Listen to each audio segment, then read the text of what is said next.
자, 여러분 안녕하세요. 김남규 교수입니다. 자, 오늘 독일의 사회적 기업 장려 정책에 대한 남은 부분을 오늘 마저 하겠습니다.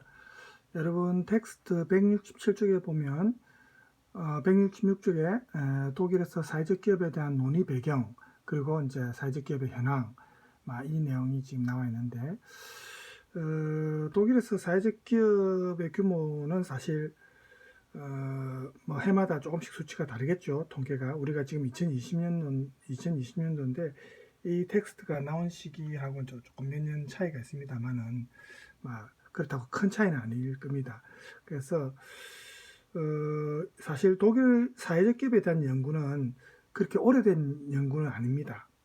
그래서 2011년 여름에 그 연구협회가 사회적 기업에 대한 학문적 여론조사를 실시한 적이 있고, 그때 이제 독일에 약 2,000개 이상의 조직이 있다는 게 확인되었습니다.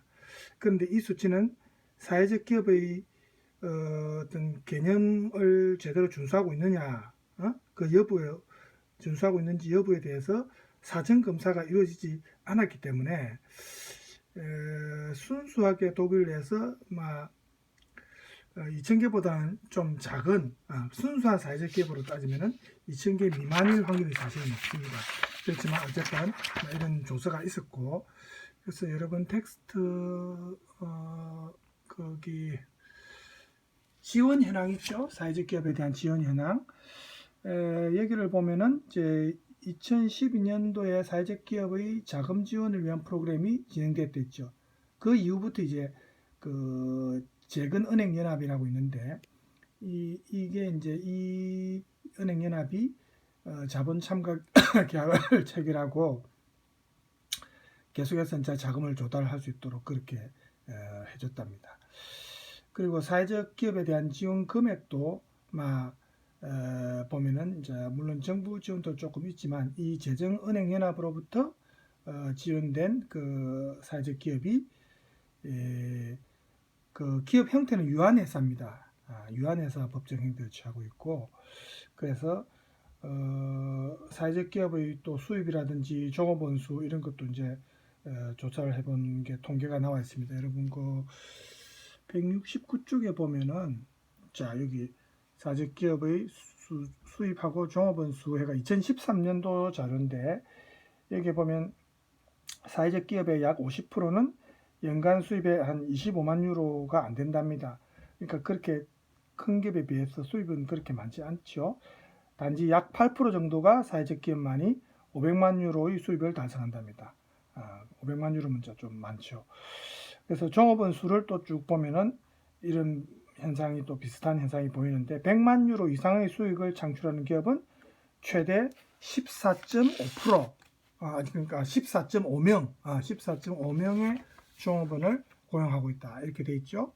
그래서 우리가 통계 자료를 이렇게 보면은 2013년도니까 지금 7년이 지났으니까 지금은 종업원 수라든지 사회적 기업의 숫자가 더 늘어났을 겁니다. 우리하고 비교하면 그래도 훨씬 많죠. 그죠? 그래서 18세부터 64세까지 사회적 기업 종사자에 대한 도표도 그 밑에 보면은 통계가 나와 있습니다. 2009년 조사인데요, 이거는.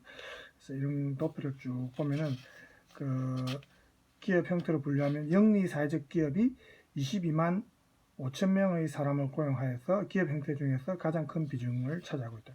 아무래도 영리 추구가 있어야 안 되겠습니까? 그죠? 이건 자원봉사하는 거하고는 다르죠. 왜냐하면 그 장애인이나 이런 사람들한테 월급도 줘야 되고 그 기업이 유지가 돼야 되니까. 그죠?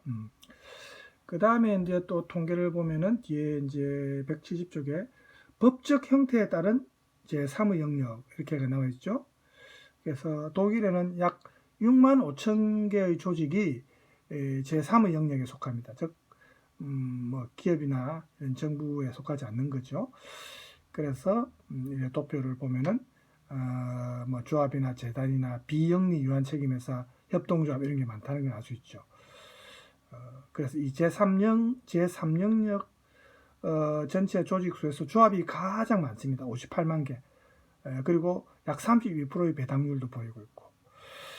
그래서 이런 이제 독일에서 사회적 기업을 이제 자금을 지원하는 뭐 무조건 지원하는 건 아니고 그 대상이 주로 이제 중소기업에 있습니다. 대기업은 절대로 지원하면 안 됩니다. 우리나라하고 좀 차이가 있죠.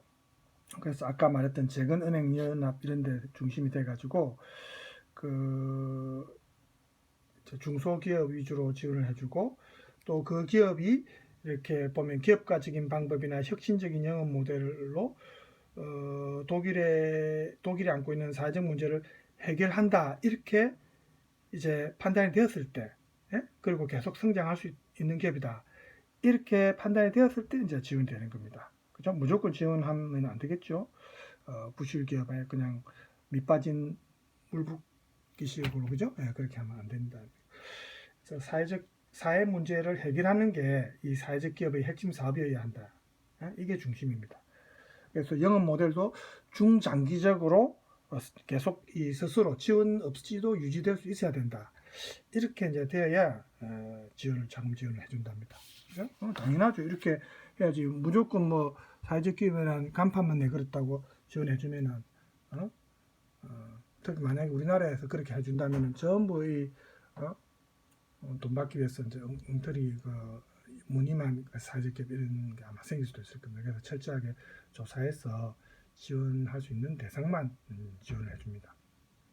그래서 독일 정부가 그 사회복지 조직이 사회적 기업의 적용 대상이 된다고 이제 공식적으로 발표도 했었고 독일 정부가 예전에 또 이 복지 사업은 독일에서 중요하죠. 이 매번 사회적 기업의 대변인 역할을 하는데 결과적으로 이런 이제 관점에서 볼 때 이런 문제 인식과 해결에 대한 혁신적인 연구가 결국 진행이 된 겁니다. 그래서 사회적 혁신은 당사자의 이익을 위해서 사회적 요구사항을 이제 어쨌든 잘 극복해야 되고 또 이 사회 고용 관계를 공급하는 그런 목적도 있어야 되고 새로운 창의적인 구상도 필요하고 이런 이제 목적에 이제 맞아야 되는 거죠. 그래서 일자리 창출이라든지 환경 보호라든지 이런 목적도 당연히 뭐 중요시합니다. 독일에서는.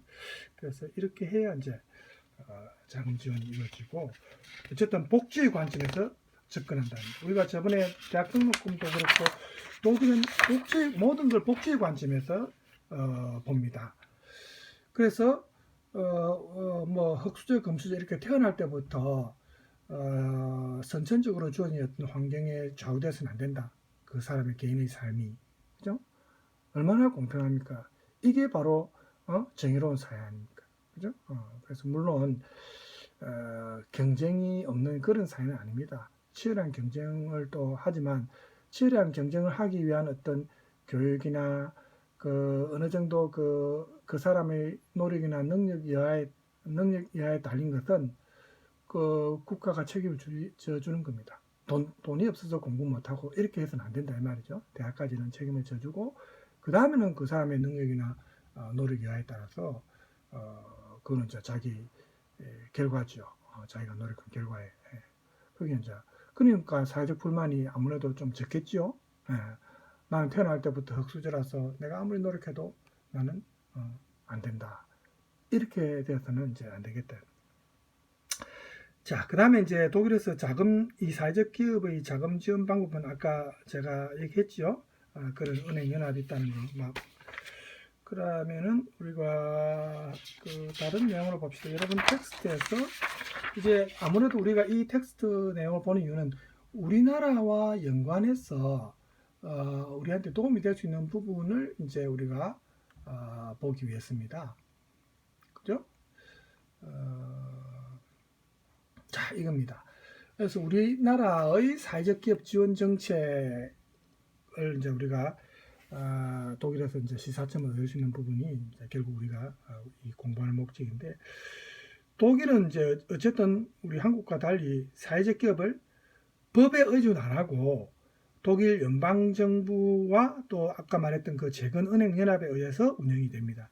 반면에 우리는 사회적 기업을 법에 의해서 보호하고 육성합니다. 이게 차이입니다. 그런데 우리나라 사회적 기업의 어떤 계속해서 그 사회적 기업이 지속 가능한가, 또 대기업의 사회적 기업 진출에 대한 어떤 제도상의 문제점은 없는가, 이걸 보면은 문제점이 있더라 이 말입니다. 그래서 독일의 사회적 기업에 대한 정책을 우리가 이제 거울 반면교사 삼아 우리나라의 사회적 기업에 대한 시사점을 이제 한번 보는 겁니다. 먼저 사회적 기업이 단기적으로 반짝 이렇게 활동하다가 그치면 안 되겠죠. 계속해서 이제 지속 가능성이 있느냐. 그래서 우리나라는 사회적 기업이 일자리 창출 중심으로 운영되어 왔습니다. 옛날에 IMF 때 여러분 기억나죠? 그때 뭐 이 사회적 기업이 또 법적으로 이제 그 보장이 되면서 활성화된 적이 있었습니다. 그런데 그 이후에 IMF가 극복되는 과정에서 시들해져 버렸어요. 그래서 무엇보다도 사회적 기업이 정부의 인건비와 사회보험료 지원에 이제 우리나라는 크게 의존하고 있고, 정부 인건비입니다. 뭐 공공 일자리라든지, 그죠? 그래서 문제는 정부의 지원이 종료돼 버리면은 인력이 감축되고 일반 근로자로 대체돼 버리고, 장애인 이런 게 아니고 일반 근로자로 대체돼 버리고, 이런 식으로 사회적 기업을 보호 육성하고자 하는 제도가 아까 말한 대로 단기적으로 이렇게 되어버리는 게 가장 문제입니다. 특히 사회적 기업이 계속 지속 가능하고 또 이 기업이 스스로 자립할 수 있는 그런 어떤 힘, 이런 거는 우리의 지금 제도하에서는 확률이 낮습니다. 그죠? 정부 지원에만 의존하면 안 된댔죠. 반면에 독일의 사회적 기업은 자금 지원 대상을 아까 제가 말했다시피 그 요건을 꼼꼼히 살펴봐 가지고 거기에 해당되는 기업을 지원한댔죠. 뭐 아까 기업가 직임 방법이나 혁신적인 영업 모델이나 이런 걸로 독일의 사회적 문제를 해결할 수 있는가, 그런 사회적 기업, 또 장기적으로 볼 때 스스로 자립할 수 있는 기업인가, 이렇게 해가지고 이제 집중적으로 지원도 해주고 어쨌든 장려를 해주는 겁니다. 예를 들면 독일의 뭐 그 기업 이름이 뭐 잘 기억이 안 나지만 그 여러분 텍스트에도 나오죠. 밑에 한번 보세요. 정신지체 장애인들을, 자 여기 독일어로 읽으면은 IBL 그렇게 읽을 수 있죠. 이제 약자입니다. 이자르 뷰름 레 이렇게 되죠. 그래서 이 기업이 정신지체 장애인들을 고용하는 사회적 기업입니다. 네? 그래서 여기 이제 사회적 기업 네트워크도 있는데 거기에 보면 많이 나와 있습니다만 그 한 예로 이제 이 기업을 보면은 첫 번째 요건인 사회적 문제를 해결하고자 하는 기업이죠. 장애인들을 고용하니까 그 사회적 문제점을 해결하려고 노력하죠. 그리고 이 기업이 400명 이상의 직원들을 고용해서 목재나 뭐 금속 가공, 전기 제품 조립, 뭐 정원 관리, 조경, 건물 청소 이런 다양한 분야에서 직무 수행을 해가지고 이윤을 창조한댔죠. 그래서 이런 게 곧 기업의 영리 활동을 통해서 스스로 기업을 유지할 수 있는 거 아닙니까? 장기적으로 볼 때도 어쨌든 이런 기업 활동이 지속 가능하니까. 그러니까 이런 예에 해당돼야 된다 이 말. 그래서 또 뭐 다른 사례도 여러분 그 옆에 뒤에 텍스트 내용 보세요. 또 다른 사회적 기업 사례가 나와 있죠. 인피름 해가지고 이게 인테그라치온스 피르마를 줄임말입니다. 인테그라치온 하면 영어의 인티그레이션 아닙니까? 통합, 그죠? 피르마는 회사고 통합 회사 아마 우리말로 번역하면 이래 되는데, 이 기업은 1990년에 설립됐는데 이 좀 정신지체 혹은 정신적으로 좀 허약한, 그리고 알코올 중독자 혹은 마약 중독자 뭐 이런 사람들을 고용한답니다. 그래서 이 기업의 노동자들은 그 회사에서 주는 그 직업훈련 프로그램을 통해 교육을 우선 받고, 그래가지고 이제 최신 기계가 설치된 그 현대적 시설에서 다양한 주문을 처리하고 납기를 정확히 지키고, 그래가지고 고객들의 신뢰를 받는 겁니다. 그래서 이제 유지가 이제 되는 거죠. 어쨌든 스스로 이윤 창출과 영리 활동도 할 수 있어야 된다는 겁니다. 중요한 거는. 그래서 이제 문제는 이 사회적 기업이 이제 그 바깥에서 볼 때 인식이 좋겠죠. 사람들이 사회적 약자를 보호하는 기업이다 이렇게 하니까. 그래서 특히 우리나라 같은 경우에 죄송합니다. 대기업, 재벌이 기업 그 어떤 브랜드, 기업의 어떤 평판을 위해서 이렇게 이 사회적 기업을 남용하고 조금 악용하는 경우도 있을 수 있습니다. 그래서 사회적 기업 육성법의 원래 그 인정 요건은 취약계층에게 사회 서비스나 일자리를 제공하거나 그 지역 사회에 이제 이바지하거나 그래서 지역 주민의 삶의 질을 높이는 거 이게 사회적 기업 육성법에 나와 있는데 그 조항에 나와 있습니다. 그래서 사회적 약자를 위해서 사회적 기업 정책을 실시하는 건데 우리나라 같은 경우에 대기업이 이 사회적 기업 진출에 나서는 경우가 또 많았습니다. 뭐 우리 그 각주에 한번 볼까요? 예를 들어서 여기 지금 나와 있죠? 보세요.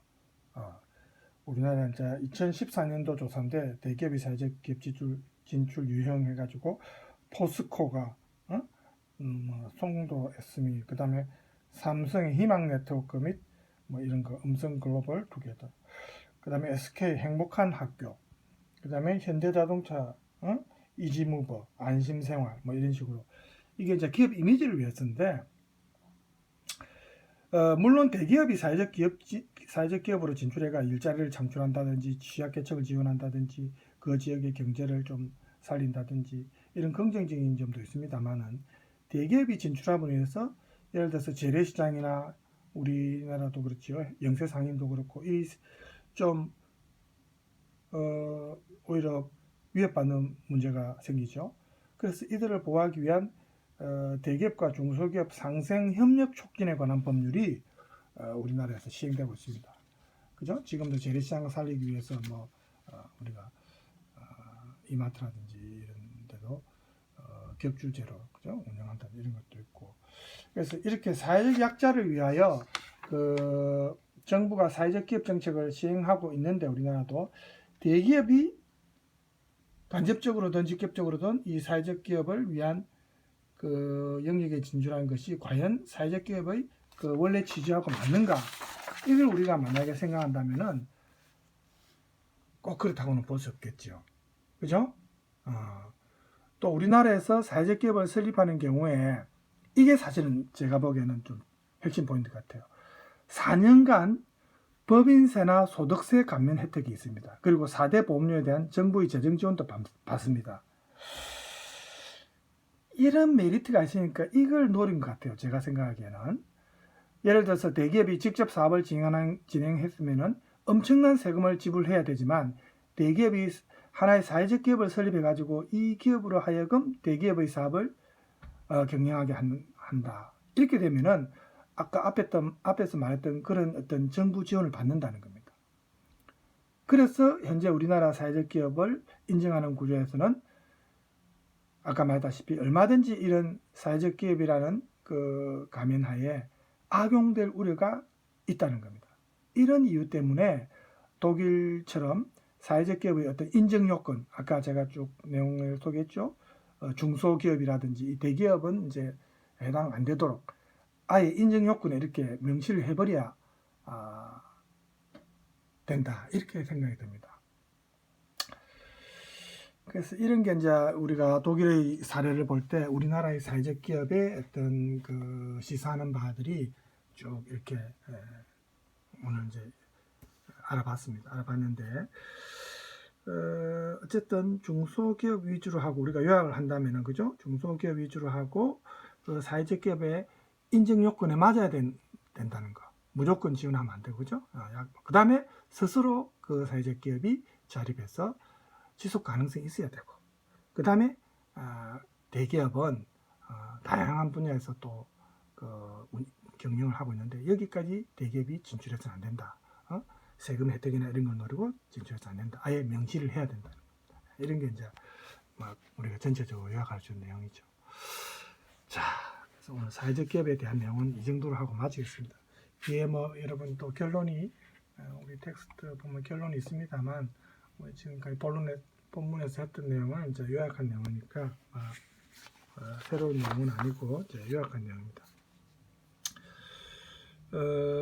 그래서 우리 이제 독일에서는 이미 오래전부터 우리 저번에 본문에서 봤지만 19세기 때부터 사회적 기업가들이 활동했죠. 전통이 오래됐습니다. 그죠? 그래서 복지국가 영역에서 막 필요한 분야라고 생각해서 아마 이미 오래전부터 존재인 것 같은데, 어쨌든 이런 기업가적인 혁신적 영업 모델로 독일이 안는 사회적 문제를 해결하면서 중장기적으로 스스로 유지되어야 되는 활동할 수 있는 그런 기업이 독일의 사회적 기업이고, 우리는 역사적으로나 또 현실적으로 볼 때 이 노동시장의 구조를 이렇게 보면은 외환위기를 IMF를 안 겪었습니까? 그죠? 우리가 겪었고, IMF를 극복하기 위해서 그 당시에 정말 과도하게 구조 정책을 펼치지 않았습니까? 영국이나 미국식 그죠? 그래서 그 당시 얼마나 많은 실업자와 또 저임금 이런 것 때문에 고통받았습니까? 그때부터 빈부격차도 또 심화되었어요. 그죠? 그때 지금도 생각하면 참 화가 나는 게 일본 같은 경우에 그죠? 우리 IMF 되자마자 아마 이때라는 듯이 자금을 확 했어요 벌써. 제일 어려울 때. 우리 한국을 죽이려고 하는 국가 중에 제 1등이 일본입니다. 네. 그래서 이런 것도 지금 우리가 잊어서는 안 되죠. 과연 이 나라가 우리나라를 정말 생각한 나라인지 그래서 우리가 어쨌든 그런 것도 기억을 해야 될 것 같고, 그래서 어쨌든 IMF 때 이렇게 대량 실업과 저임금 때문에 빈부격차도 심해지고, 그래서 그 이후에 사회 문제를 해결하기 위해서 사회복지에 대한 정책들이 시행됐는데, 이런 사회적 기업의 주체자들이 사회적 취약계층을 이제 고용해가지고 저렴한 비용으로 그 기업을 유지하고 운영할 수 있는 이점이 있습니다. 그런데 아까 말했다시피 이제 대기업이 이렇게 사회공헌 활동가로서 사회적 기업을 설립할 때는 남용하는 폐해가 있죠. 뭐 세금 혜택 이런 걸 노리고 그죠? 그래서 그런 것만 이제 우리가 좀 방지하면서 인정 요건에 해당되는 사회적 기업을 활성화시키면 지금보다 훨씬 그 복지 어려운 사람들을 위한 복지라는 측면에서는 도움이 될 것 같다는 생각이 듭니다. 자, 이 정도로 우리가 오늘은 독일의 사회적 기업과 관련해서는 이 정도로 하고, 자, 지금 22분, 25분 다 돼가는데 남은 시간은 이제 저번에 이어서 독일 경제와 관련해서 조금 더 하겠습니다. 오늘은 자, 독일 경제에서 사람 중심의 경제라는 말을 했죠. 그리고 사회적 기업과 관련해서 이제 장애인과 관련된 내용을 제가 찾은 게 있는데 잠깐 봅시다. 독일에서 법적으로 보장되는 장애인 사회활동 내용을 잠깐 뉴스를 한번 볼까요? 자, 장애인의 날로 지키고 있습니다. 교회에서도 장애인 주간을 따로 마련해서 예배를 드리는 곳들도 많이 있는데요. 사실 형식보다 더 중요한 건 인식 개선이라는 점은 더 이상 말할 필요도 없을 것 같습니다. 독일 미랄 선교단 이명선 선교사님 전화 연결해서 독일의 장애인 인식에 이 관한 뉴스는 이제 말씀 기독교 나눠보겠습니다. 채널인데 선교사님, 종교와는 관계없이 먼저 장애인에 독일에서는 대한 장애인 내용이니까 볼까요? 생활 체육이 활성화되어 있어서 장애인들에게 큰 도움을 주고 있다는데 장애인 생활 체육이라는 게 구체적으로 어떤 건가요? 체육이라 하면 일반적으로 재활, 취미, 그리고 질병 예방 및 건강 개선, 성과 위주의 목적으로 하는데, 여기서 취미나 질병 예방 및 건강 개선을 목적으로 하는 거를 그런 체육을 생활 체육이라 할 수 있겠죠. 이것은 장애인들에게도 해당되는 내용이고요. 장애인들 같은 경우는 기회가 제공되어도 장애로 인해 누리지 못하는 경우가 많은데, 이런 경우는 장애인도 누릴 수 있도록 장애인들이 누리기에 불편한 부분들을 지원해야겠죠. 생활체육은 장애 유무와 상관없이 참 중요한 내용이고 커다란 의미가 있지만, 장애인에게는 운동 자체가 주는 그 활력 그 이상의 의미가 있는데, 그래서 이제 우리도 지금은 생활체육으로 많이 바뀌고 있지만, 수년 전까지만 해도 우리도 엘리트 위주의 그 스포츠 중에 엘리트 위주의 어떤 그 지원 정책이었습니다. 그래서 금메달 따고 이러면 그다음 포상금 주고 하지만 일반 국민들은 그렇게 운동 많이 안 하고 건강에 그렇게 좋지 않고 그죠? 그래서 지금은 전 국민이 이제 생활체육화 그죠? 그래서 운동선수들도 이제는 옛날처럼 막 수업 빠져먹고 운동만 하고 이렇게 하면 안 되고 수업도 들으면서 이제 주말에 하게 하고 지금 우리도 지금 바뀌고 있는 과정이죠. 예. 장애인도 마찬가지입니다. 그죠? 독일 같은 경우에는 이렇게 장애인들을 위한 사회활동, 체육활동 이런 게 활발하답니다. 그건 바로 운동의 언어라는 것입니다. 사람과 사람을 연결시키는 언어요. 사회 참여. 장애인과 비장애인이 어우러지는 그런 공동체에 있어서 정말 중요한 것이죠. 아, 네. 사회 참여적인 면에서 더욱 중요한 역할을 하는 것이군요. 독일은 장애인 스포츠뿐 아니라 장애인을 지원하는 제반 여건이 갖추어진 나라로 알고 있습니다. 이렇게 될 수 있었던 가장 중요한 요인은 무엇일까요? 두 가지를 생각해 볼 수 있는데요. 법치주의와 장애인 인권을 생각해 볼 수 있을 것 같아요. 독일이 이렇게 될 수 있었던 이유 중 하나가 사실 바로 장애인입니다.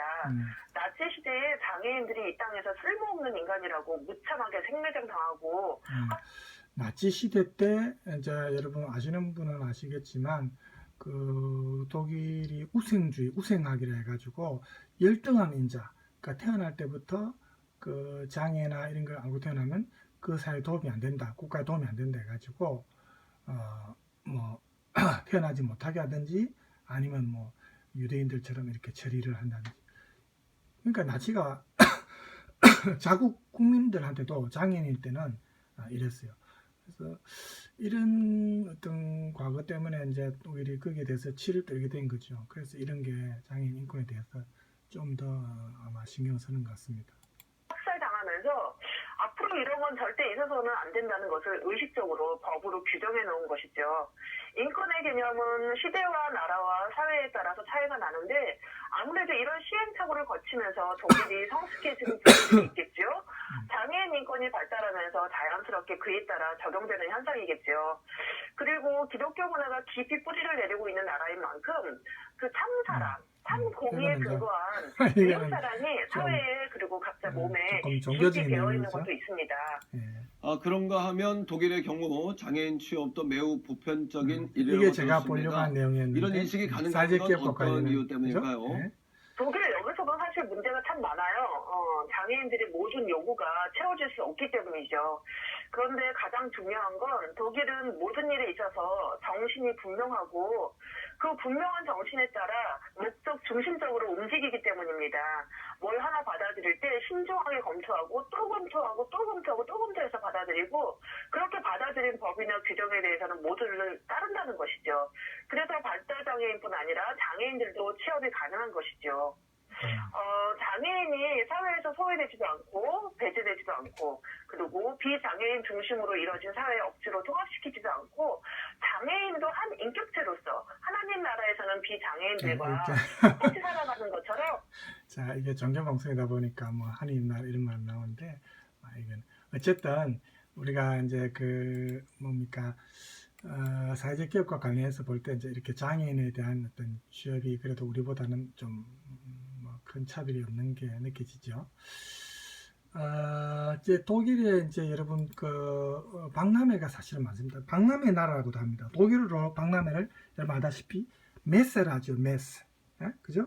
그래서 이제 중세 초기 때부터 이미 박람회가 생겼는데 뭐 종류도 너무 많아요. 그래서 뭐 최근에는 2019년도 세계 자동차 박람회, 독일은 자동차의 나라 아닙니까? 이거 잠깐 볼까요? 이또 저기 뭡니까 선전 광고를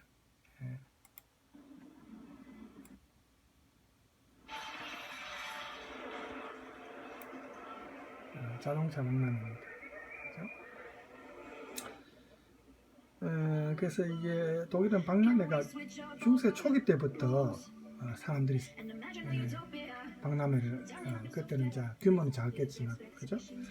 그래서 그 당시에 영주들이 보호하고 해가지고 그래가 지금 유명한 프랑크푸르트 박람회도 벌써 그때부터 생겼어요. 그래서 박람회를 보기 위해서 몰려온 상인들을 보호해 준다든지 뭐 이런 식으로 했답니다. 그래서 지금 보면 뭐 과거의 종합 박람회하고 달리 요즘에는 특정 부분에 지금 우리가 이 자동차 박람회 보고 있지만 특정 부분에 한정해가지고 전문 박람회가 요즘에는 많이 있습니다. 이런 독일의 박람회장은 전 세계적으로 인정받고 있고 국제적으로 인정받는 약 150개의 박람회가 있는데 그 중에 3분의 2가 독일에서 개최된 겁니다. 그러니까 독일이 얼마나 박람회를 많이 개최하는지 알겠죠. 왜 그렇게 했어요? 이 박람회가 파급하는 그 경제적 효과가 상당히 큰다는 겁니다. 한 해 약 7만 5천 개의 외국 업체가 포함해가지고 약 14만 4천 개 정도 참가 업체가 있었고 또 128개 박람회에서 900만 명이 넘는 관람객들에게 상품을 전시한다든지 이런 통계가 있습니다. 몇 년 된 거지만. 그래서 독일에서 이런 박람회 참가를 위해서 소비된 금액도 엄청납니다. 그래서 이렇게 박람회에 참여하는 업체 중 외국 기업의 비율이 점점 늘어나고 있고 한 50%에 달할 정도입니다. 외국 기업이. 왜냐하면 외국 기업들이 그 박람회를 통해서 자기 기업 소개를 할 수 있으니까. 기업은 자기 소개해서 좋고 독일은 그 파급 효과로 경제적 파급 효과가 크니까 또 좋고 이제 서로 상생하는 거죠. 또 독일에서 주요 박람회 개최 도시를 보면 베를린, 도르트문트, düsseldorf, 에센, 프랑크푸르트, 함부르크 많습니다. 하노버, 쾰른, 라이프치히, 뮌헨, 니른베르크, 슈투트가르트 독일의 웬만한 큰 도시는 거의 다 해당됩니다. 좀 유명한 전통이 깊고 오래된 박람회가 이제 하노버 박람회라고 있어요. 그죠? 들어봤습니까? 하노버. 하노버 박람회는 다양한 부문의 투자재 산업. 그죠? 이 음악 소리. 이건 화면만 봐도 되니까, 그죠? 그래서 이렇게 이제 다양한 부분의 투자재 산업 부분에서 생산된 세계적 상품을 전시하는 게 하노버 박람회입니다. 그 다음에 통신기술 분야라든지 정보기술 이런 것도 해당되고 또 하노버에서 개최되는 다른 박람회는 예를 들어서 금속 가공 박람회라든지 실용차 부문 국제 자동차 전시회라든지 많습니다. 그래서 2000년도에는 조금 특이한 엑스포가 이제 박람회 우리는 엑스포라는 표현을 많이 쓰는데 인간 자연 기술 이런 제목으로 하노버에서 엑스포를 개최했습니다. 2000년도에 인간 자연 기술, 그죠? 이게 다 이제 조화를 이루어야 된다는 거죠. 그 다음에 독일의 유명한 박람회 뭐예요? 프랑크푸르트 박람회, 그죠? 또 승용차 부문, 그죠? 국제 자동차 전시회 이런 거 지금 우리가 보고 있지 않습니까, 그죠? 이런 프랑크푸르트 박람회 자동차. 그리고 국제 전문 박람회로서 위생, 난방, 기후 등 유명한 전문 박람회도 이 프랑크푸르트에서 열립니다. 또 여러분 국제 도서, 그죠? 프랑크푸르트 국제 도서전 알죠? 부흐메세라죠. 이게 세계 최대 규모입니다. 역사도 오래되고. 그래서 도서 박람회는 각 나라의 출판인과 도매상 작가들이 전부 모이니까 엄청난 규모입니다. 우리도 예전에 수년 전에 이제 그 주빈국으로 이제 초청된 적이 있는데 아쉽게도 우리나라 문학을 독일어로 번역해서 소개하는 그 전문가들이 숫자가 좀 적어요. 그래서 그런 인력을 빨리 양성해야 독일 사람들이 우리의 어떤 그 정서를 독일어로 이제 우리와 비슷하게 느낄 수 있으면 그게 성공하는 거 아닙니까, 그죠? 그 다음에 이제 독일에 또 쾰른 같은 경우에 식품 박람회로 유명합니다. 국제 식품 박람회, 그죠? 그 다음에 예술 박람회도 있고 가정용품, 그러니까 오토바이 박람회, 굉장히 전문화되가 박람회가 많습니다. 베를린도 당연히 주요 박람회가 있죠. 국제 관광 박람회라고 또 있고, düsseldorf에서는 인쇄와 종이, 플라스틱 박람회, 이런 박람회도 있고, 그죠? 또 뮌헨은 국제 건축 기계 박람회, 국제 스포츠 용품 박람회, 이런 게 있습니다. 그래서 독일이 이제 통일된 게 이게 이제 극단적으로 다른 두 가지 형태의 박람회를 하나로 결합시키는 계기가 됐습니다. 동독 서독에서 이제 분산됐던 그런 그죠? 박람회들. 그래서 각 지방에 분산되어 있던 거를, 그죠? 서로 참가업체들과 협력해가지고 이제 전문 박람회로 정부도 지원해주면서 전문 박람회로 키운 겁니다. 그죠? 자, 예, 이제 지금 우리가 보고 있는 게 그 프랑크푸르트 박람회고, 다른 박람회 유럽 최대 독일 쾰른, 아까 스포츠인들이랑 쾰른 박람회 있죠? 이거 잠깐 볼까요? 쾰른 박람회 같은 경우에는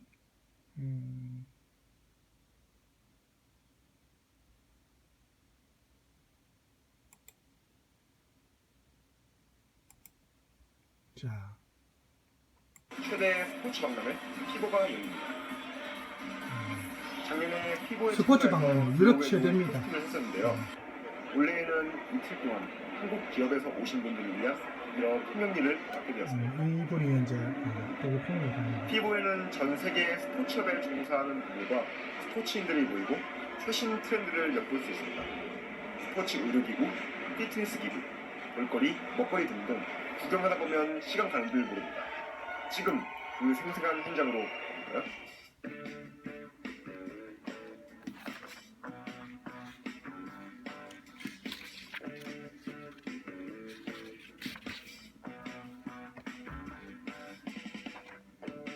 작년에도 왔었지만 올해에는 또 어떤 신박한 이벤트들이 준비되어져 있을지 처음 온 것처럼 설레이네요. 테마별로 건물들이 다 따로 분리되어져 있어서 지도 없이 찾아다니기 쉽지 않습니다. 제가 통역을 담당했던 곳은 포틴 쉐이크 쪽 테마였습니다. 둘째 날에는 IT 스포츠 관련 테마에서 통역을 통역하러 갔다가 이제 이 영상을 찍은 것 같아요. 그죠? 제가 있었던 곳은 프로틴 쉐이크로 유명한 회사 아이언맥스였습니다. 한국에서 온 대표님과 선수들의 통역을 담당하고 있었죠. 개인적으로 아이언맥스가 좋은 이유는 무엇보다 맛 때문입니다. 아무리 근선장을 위해서지만 맛없는 거 계속 먹는 맛이 게 쉽지 없으면 않고 뭐 그죠? 부스를 이분이 돌아다니면서 본인인가 보네요. 흠집에서 급한 지령이 있을 때 통역을 합니다. 본인 가치가 몇 있네요. 년 전에는 여기 부스를 직접 만드는 일을 했었는데 이제는 통역을 하니 감회가 무척 새로웠습니다.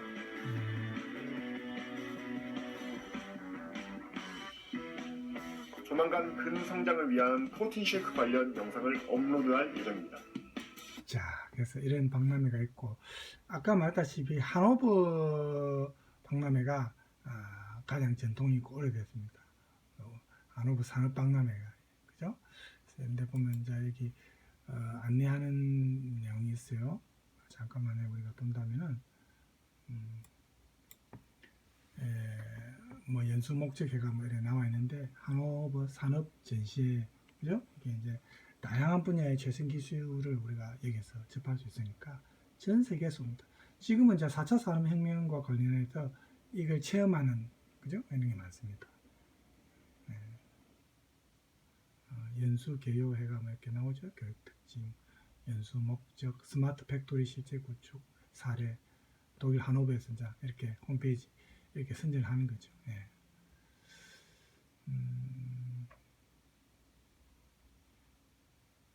전시할 때 그 기업의 자상한 설명이 진행되고, 우리도 이제 부산의 백스코라든지 박람회를 개최하는 곳이 있는데 독일과 비교하면 정말 새발의 피입니다. 아직은, 그죠?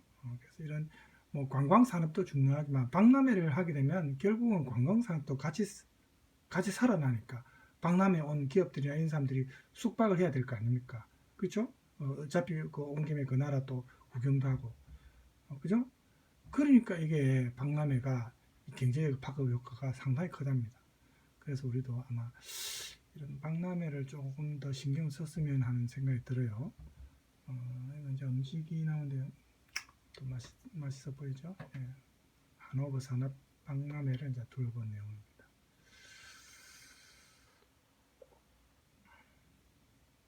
네.